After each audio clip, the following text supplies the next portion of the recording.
pamphlets, any kinds of writings, lectures, addresses, sermons.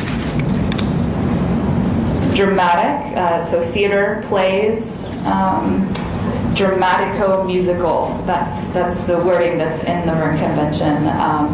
It's basically a play with music in it. Choreographic works, dances, going back to the U.S. requirement for fixation, a lot of people have a hard time understanding how a dance, how choreography can be fixed.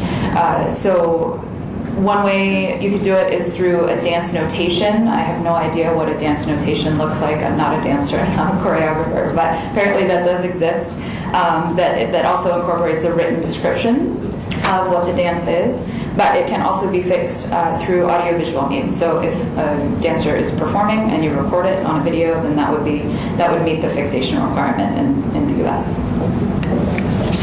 Musical compositions.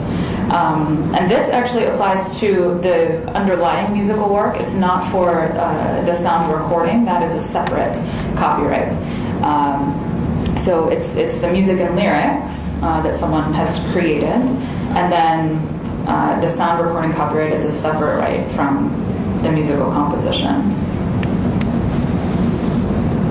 Cinematographic works. I love saying that word very quickly. Cinematographic, it's movies, basically, films. This also includes any other kind of audiovisual work, television programs, soundtracks that accompany those images. The audio and visual components, in order to be protectable, have to be related to each other. They have to be presented in a series, and they have to be capable of being shown by a machine or a device. So they can't be, I can't have a song that is completely separate from, a TV show and put them together and call them a single audiovisual work. They have to be related. Drawings, paintings, all types of visual arts, those are all included. Photographs, whether they're professional or selfies, those are still protectable. Applied art, this is, if I had a coffee mug, I've actually gotten in the habit of collecting Starbucks mugs from every city that I go to. I've been traveling quite a bit in the last few months, so I have a big collection of those Starbucks mugs.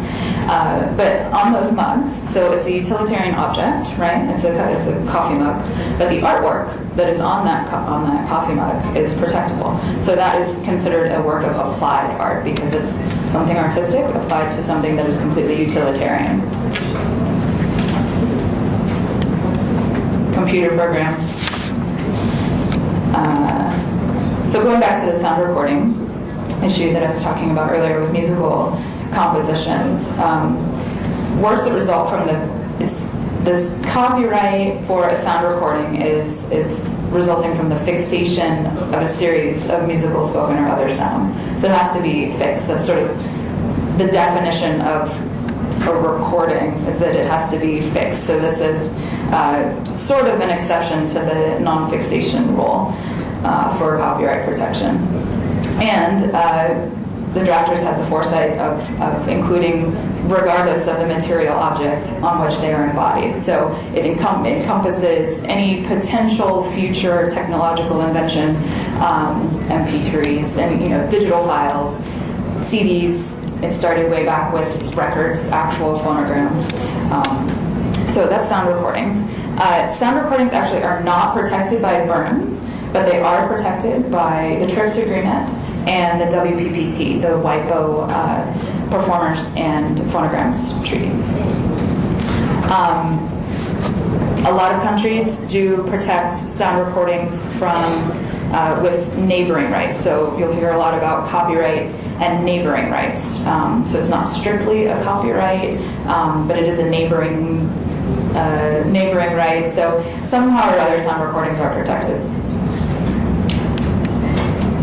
Protection does not hinge on whether the work is published. So if you write a novel in your spare time, keep it in a drawer forever and ever. Doesn't matter if you never publish it, that copyright is yours.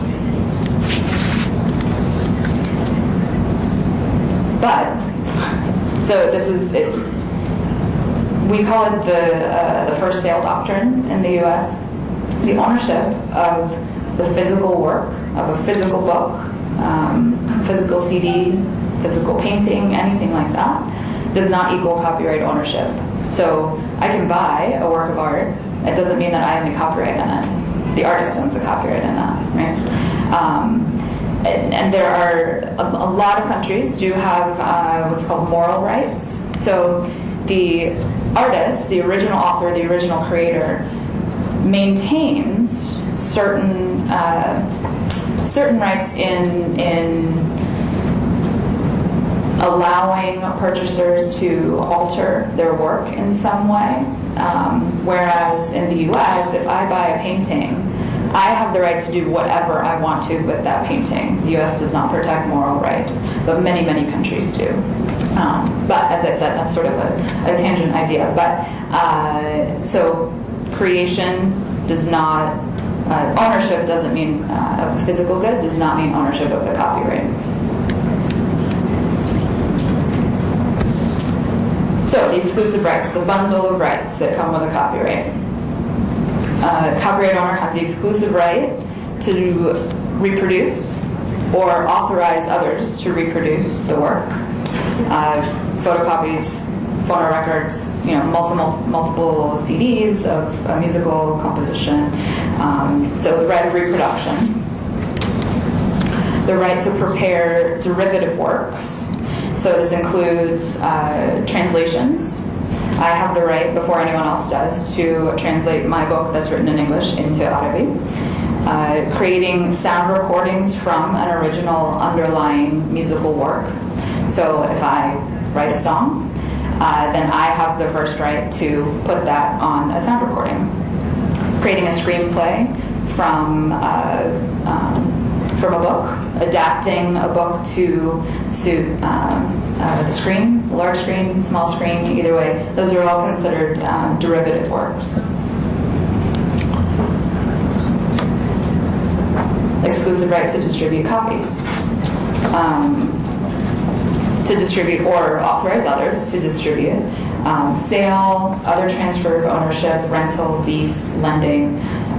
That is the copyright owner's first right. Now, another exclusive right is to display the work publicly, and this applies to literary, musical, dramatic, and choreographic works. It also applies to individual images of a motion picture or other audiovisual work. So if there's any component of a film that I own the copyright to, I have the right to display all or some of that film in public before somebody else does.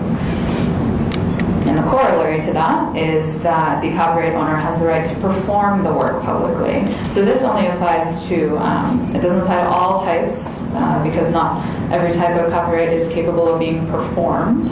A visual work can't be performed, it can only be displayed. So the right of performance applies, again, to the literary, musical, dramatical, that's not a word. I'm operating on an hour and a half of sleep, I apologize. Dramatic, choreographic, motion pictures, any other audiovisual work. So those two rights go hand in hand, the display and perform.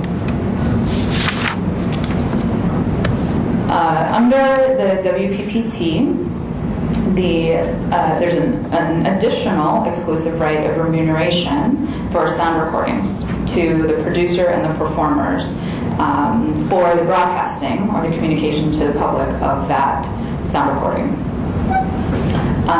In the US, we limit that right to digital performances, for example, online streaming, satellite radio. A lot of other countries don't limit it to digital means, but that is a new right that's covered by the WPPT. One of the key features of Berne, pretty much in any copyright context, is the idea of national treatment. So all copyright holders are treated as if they were nationals of the country in which they are seeking protection. There's no discrimination for non-nationals. So if I, as an American, want want to come into Jordan and have my original work protected under copyright, then that I would be treated as a Jordanian as far as any of that copyright protection goes. So that's the idea of national treatment. The term of copyright protection under Berne, it's the life of the author plus an additional 50 years. This is the minimum requirement, and many, many countries now exceed that minimum. For example, in the US, there's a big push. I'm not entirely sure who was behind this lobbying effort